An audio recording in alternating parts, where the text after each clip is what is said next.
দুর্লভ পরিযায়ী অতিথি পাখিদের বিচরণে মুখরিত মুন্সিগঞ্জের টঙ্গিবাড়ি উপজেলার কামারখাড়া ইউনিয়নের ভাঙ্গনিয়া দিঘি। দিনভর পাখিদের কিচিরমিচির শব্দে মুখরিত এলাকা। শীতে প্রকৃতিতে যখন হিমেল হাওয়ার ছোঁয়া লাগে, তখন বাংলাদেশের জলাশয়গুলো ফিরে পায় এক নতুন প্রাণ। এর ব্যতিক্রম নয় পদ্মার চরাঞ্চল ও ভাঙ্গনিয়া দিঘি।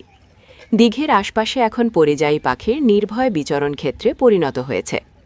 শীতের শুরুতেই দিঘিতে পরিযায়ী পাখির দল বেঁধে ওড়াউড়ি, ছোটাছুটি আর ডুব সাঁতারের সুন্দর মুহূর্ত দেখে মুগ্ধ স্থানীয়রা। ঝাঁকে ঝাঁকে পরিযায়ী পাখির উড়ন্ত দৃশ্য উপভোগ করতে পিছিয়ে নেই দর্শনার্থী। এবছর হাজার হাজার মাইল পথ পাড়ি দিয়ে আসা অতিথি পাখিদের কলকাকলিতে মুখরিত হয়ে উঠেছে এই দিঘিটি। বর্তমানে এটি প্রকৃতিপ্রেমী ও পর্যটকদের জন্য এক আকর্ষণীয় গন্তব্যে পরিণত হয়েছে।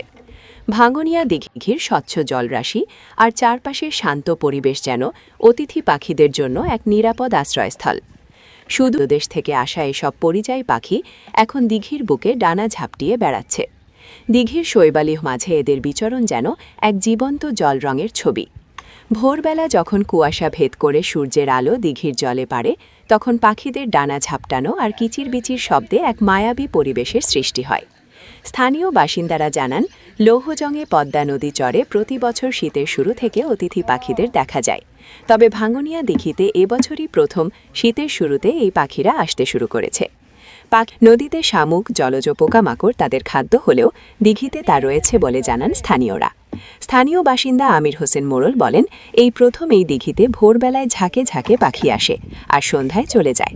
তবে পাখিগুলো যেন কেউ শিকার করতে না পারে, সেজন্য স্থানীয়রা পাহারার কাজও করছেন। অনেক সুন্দর লাগছে পাখিগুলোকে।